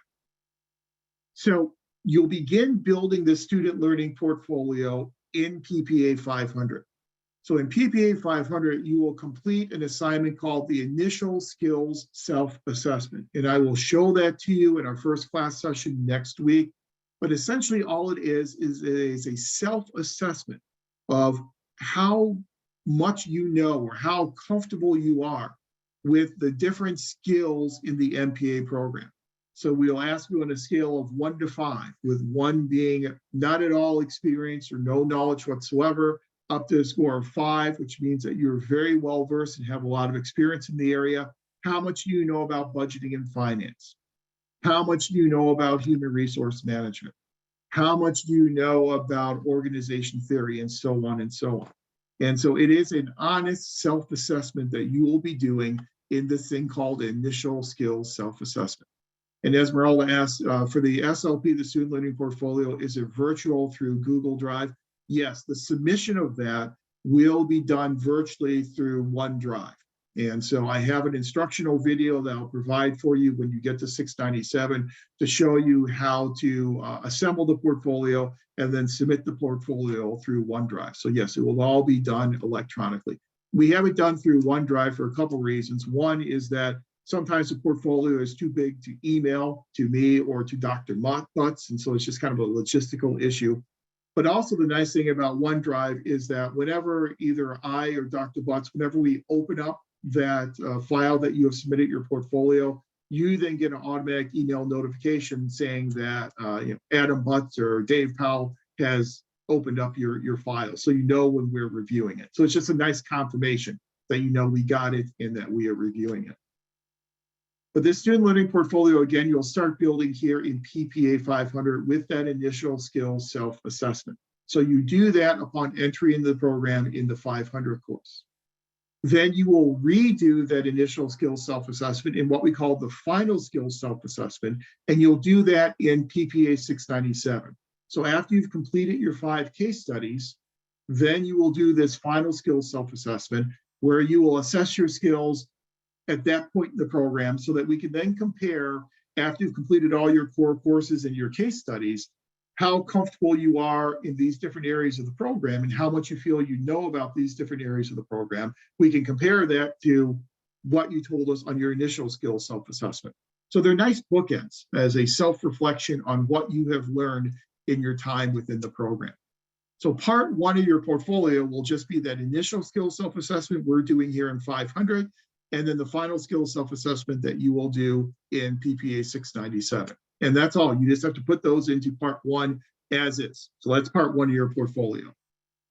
Part 2 of your portfolio will be those pre and post instructional assignments from 555, 577, 660, 670, and 696. Those will be the assignments that you complete in those courses, and you'll just literally submit those assignments as you submitted them to your instructor in part 2 of your portfolio. You don't have to make modifications or revisions to them. You just submit them in your portfolio part 2, the same exact files that you submitted to your instructors in those relevant courses. There are no approval sheets. You don't have to try and run around and get approvals signed by your instructors. You literally just put the assignments in there, the pre and post instructional assignments, into part 2 of the portfolio. So part 2, you'll be building as you go through taking all of your core courses in the program. And then part 3 is just simply those 5 case studies that you'll be completing in PPA 697 directed research. Those cases, once they are complete, put them into part 3 of your portfolio, and then your portfolio is done. That's it. That's all that the portfolio consists of. Over the past several years, we've learned a lot with using this portfolio, and we've made a whole lot of changes to the way in which we do the portfolio. We've removed the signatures that are required. We removed the approval sheets. We've really streamlined what gets included in that portfolio, and we've made the entire submission an electronic submission. So your student learning portfolio gets submitted to me by May 1st, 2025. So that's your deadline for this student learning portfolio. So we got a while before we get there, but just to let you know what's coming.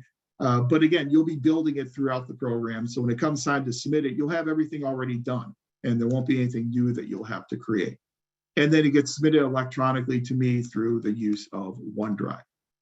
So that's your student learning portfolio requirement. So really, when you look at the culminating activities, and every graduate program in the Cal State system must have culminating activities that all students complete before getting their graduate degree. Your 2 real culminating activities: the completion of the 5 case studies in PPA 697, and then your submission of that final student learning portfolio by May 1st. The very last day to turn in your 5 case studies for 697 will be April 15th of 2025, and the very last day to turn in your student learning portfolio will be May 1st of 2025. Now, you may look at the schedule and say, but we're taking 697 in the summer of 2024. And so we'll ostensibly be done with 697 by October of 2024. Well, that's true, but we will allow you extra time to finish up those cases. In case you can't get those cases done within those 12 weeks, you'll then have additional time to finish up those cases, as long as the cases get submitted no later than April 15th of 2025, you'll still be eligible to then graduate in that spring semester. If you have any questions, feel free, ask questions along the way as we go here. I know a lot of this information you're not going to have to worry about for a while, but I just kind of want to present it to you here so you kind of know what's coming down the line in the future.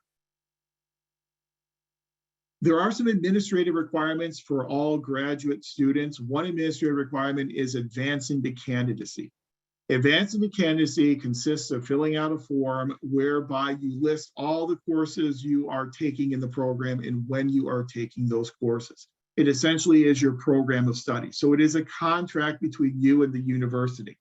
So once the university approves your advancement to candidacy form, they are saying, if you do everything you say you're going to do on this form, if you complete all these courses on your form, then we will award you with that MPA degree. The nice thing about being in the DLMPA program is our courses are all the same. And so we're all taking the same courses. We're all taking the same courses at the same time. So everybody's advancement form is going to look very similar. So what we will do is we will advance as a cohort together after the completion of PPA 670 this summer. So at the end of this summer, we will all as a cohort advance to candidacy.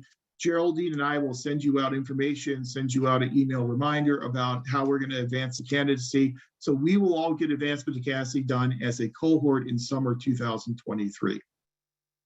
Then the second administrative requirement is that before you can graduate from the university, you must petition to graduate. And petition to graduate means that the university enrollment services will go back and look at your advancement to candidacy form and make sure that you took all the classes you said you were going to take on your advancement to candidacy form. The requirement is that you must petition to graduate no later than October 15th of 2024 to be eligible to graduate in spring 2025. Again, it's kind of in the distance for us, but Geraldine and I will send you out reminder emails once we get into late September of 2024 to remind you that we need to petition to graduate, and then we will help you get through that process. So we'll do it all again as a cohort. The university does have a continuous enrollment policy, meaning that from the time you matriculate into a program, so from now until you graduate from the program, all students, both stateside as well as distance learning, must maintain continuous enrollment in every fall and every spring semester. Now, our course schedule is a little different in that we have 6-week courses, but those courses occur within fall, spring, summer, and winter terms. The university is only concerned about fall and spring. So they want to make sure that everyone is continuously enrolled every fall and every spring semester. So again, if there is a reason why you need to withdraw from one of the courses in the program, you'll need to reach out as soon as possible to me, to Geraldine, and to Matt, and then we'll have to figure out a plan of attack to get you to complete that course that you're withdrawing from. But as long as you're enrolled in at least one course in the fall and the spring, the university will consider you still enrolled and you will not end up breaking enrollment. If you break enrollment and you're not enrolled in anything in a fall or spring semester, the university requires you to reapply to the university and reapply to the program. But typically the way in which our schedule works, because you have 2 courses every fall and spring, that typically is not an issue for anyone in the DL program. Textbooks for your courses. Different instructors require different textbooks. For our PPA 500 class, Geraldine sent out to you the draft syllabus that includes the 2 textbooks that we're going to be using in 500. The Kettle, Politics of the Administrative Process is our main textbook. And then we have the Shafritz Classics of Public Administration, which is a collection of classical articles within the discipline of public administration. In the past, we usually did not submit book orders to the bookstore. I did that this year for PPA 500. So the bookstore should have, once they come in stock, those 2 books available for you to either purchase or to rent. And Geraldine sent out an excellent explanation for how to navigate the bookstore's website so that you can either purchase or rent those books from the bookstore, or they also have comparable pricing of other places on the internet where you may be able to get those books a little bit cheaper. And I took a look on Chegg, which is, when my kids went through college, they rented a lot of books through Chegg, and took a look, and both books are available for purchase and rent. Well, I'm sorry, for renting on Chegg. And I actually think that the Kettle book is like $20 to rent or something like that. Esmeralda has a good question in text chat. Can the Kettle be an older version from 2017? Yes.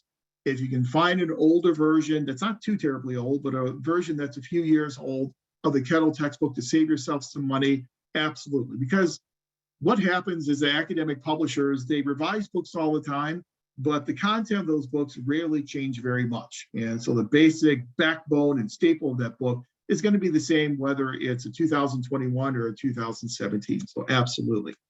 The only hitch here is with the classics text. You can use an older edition of the classics textbook because it's been around for many, many years, but you'll want to make sure that whatever version of the classics textbook you're using contains the articles that we'll be reading for PPA 500. So take a look at that draft syllabus that was sent out to you.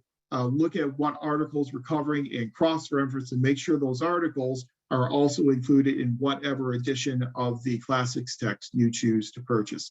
But Esmeralda is right. I mean, you can really get an older version of the textbook at a much cheaper cost, and really pennies on the dollar, and the content's going to be very, very similar. I don't teach from the textbook. I look at the textbook as the Kettle book as being supplemental information.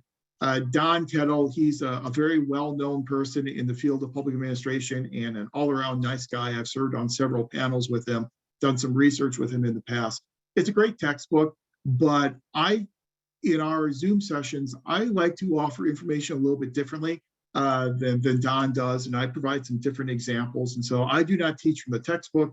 The textbook for me will be supplemental background information that I anticipate you will have read that information, but we won't just follow that directly in our Zoom sessions.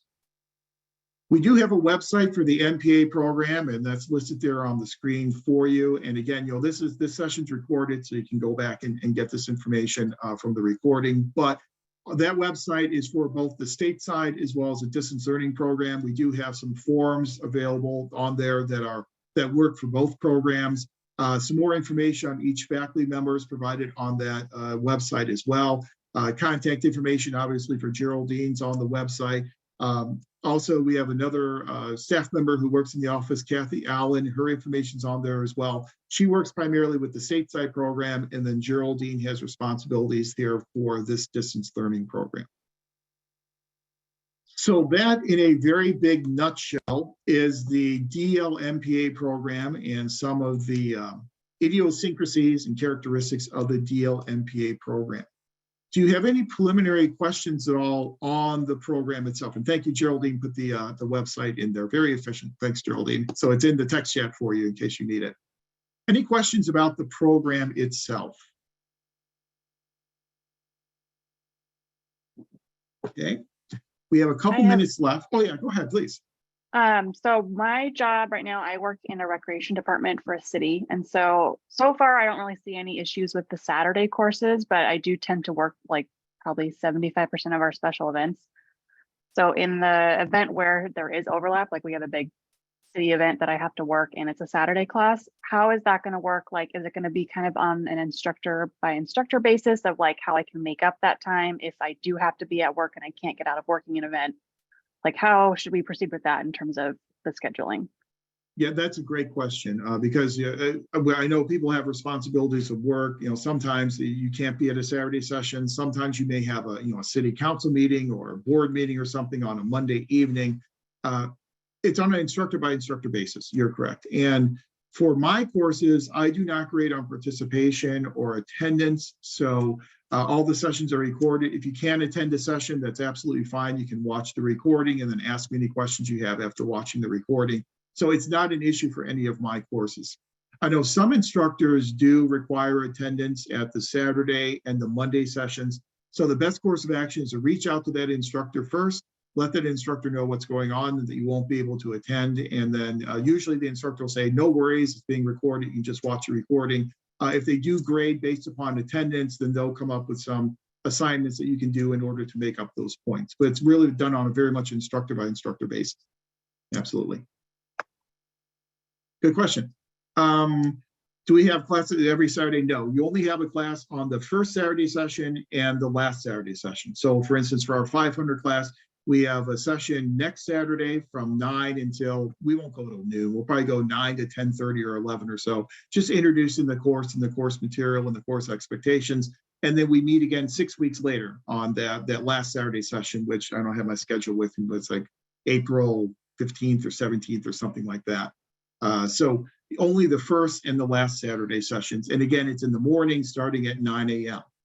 The caveat to that, though, is that it depends on instructor in course. I have been known in the past that if we cover all of our material, we get through everything in the course and we do not need that last Saturday session, sometimes we will cancel that last Saturday session. Some instructors will do that. So it's kind of on an as needed type of basis. When I do have that last Saturday session, it's just to wrap up some information that's been left and to answer any last questions.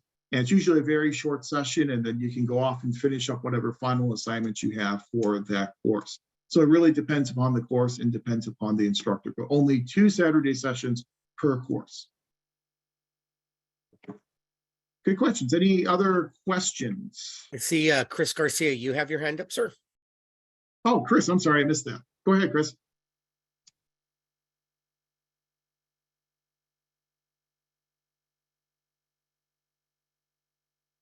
Do you have a question, Chris?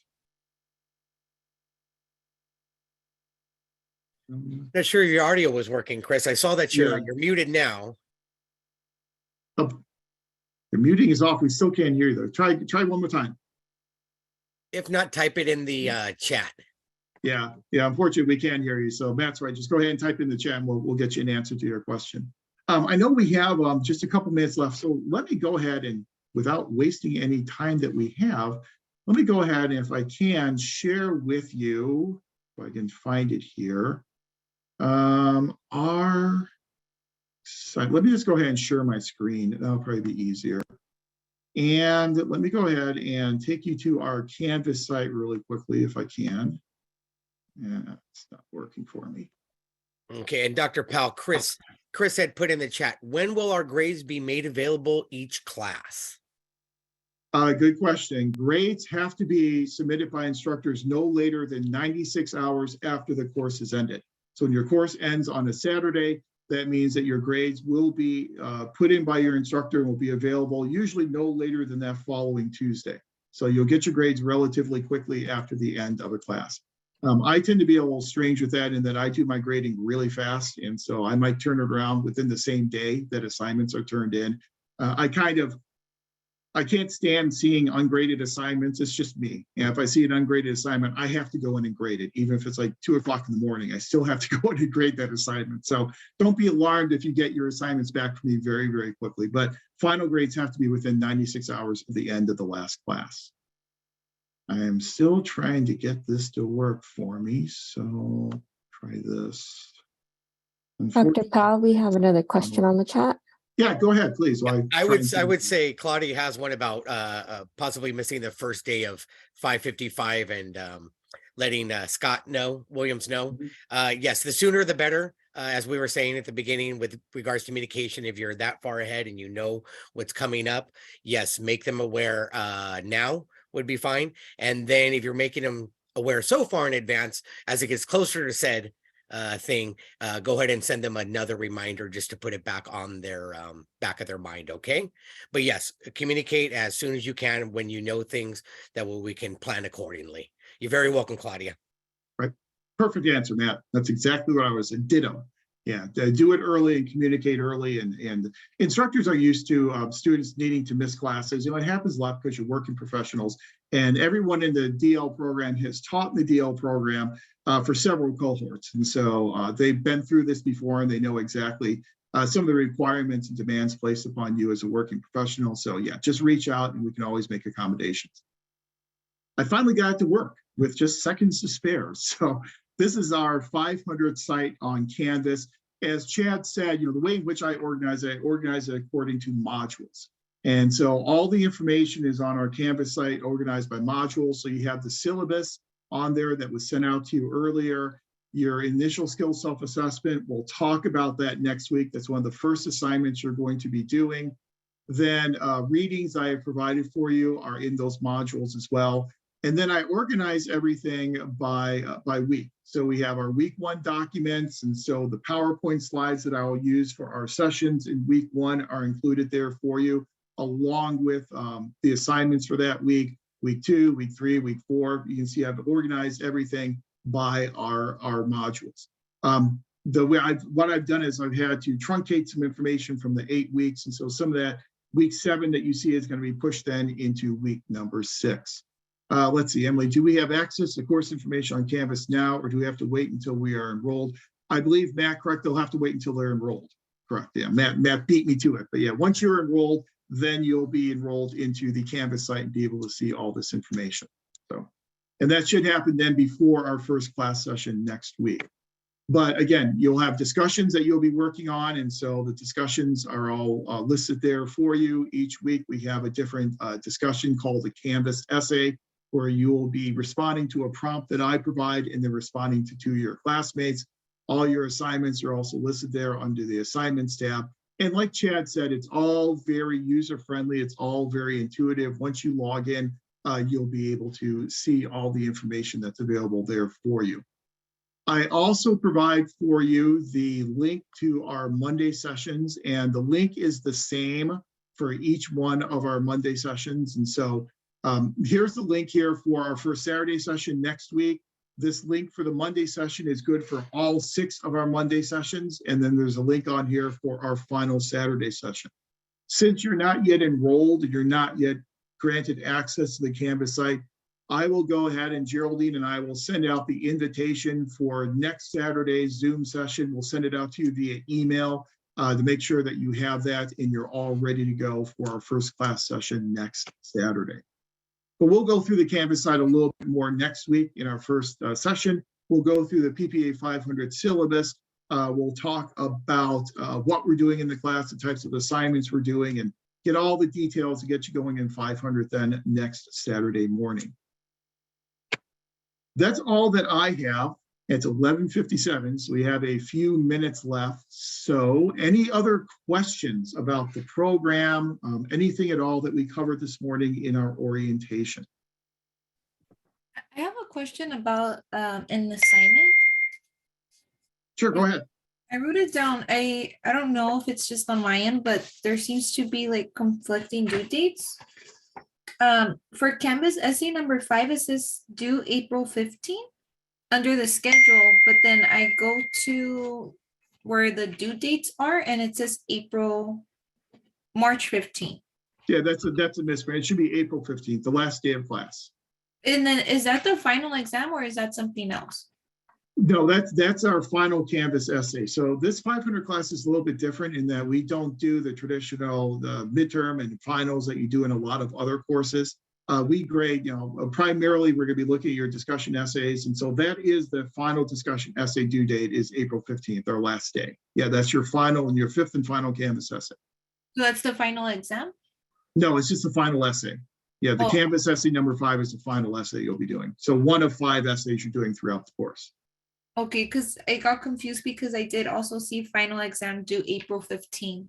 Yeah, we use assessments, and we'll talk about all this next week, but we use assessments instead of exams in the 500 class. And so it's kind of a different type of assignment than an exam normally is, but I'll take you through and show you what those assessments look like. And we'll do that next week in our 500 class. Okay, thank you. Yep, sure. Yeah, we'll walk through all the different elements of the syllabus next week. And that's how we'll spend our entire session next Saturday, is just going through the course requirements and all the due dates and all that good stuff. So we'll just spend all of our time doing that next Saturday. Any other questions on the program or anything that's been presented so far today?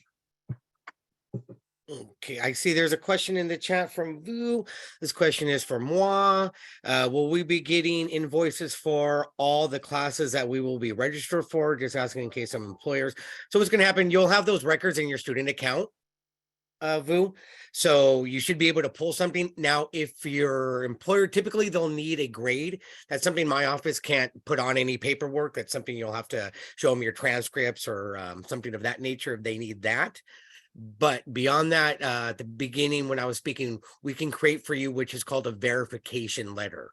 And basically we'll have that particular term, whatever class you're needing that letter for, and we can spell it out and put cost on there, break out the cost, how much it is per unit, how many units, what the total payment was.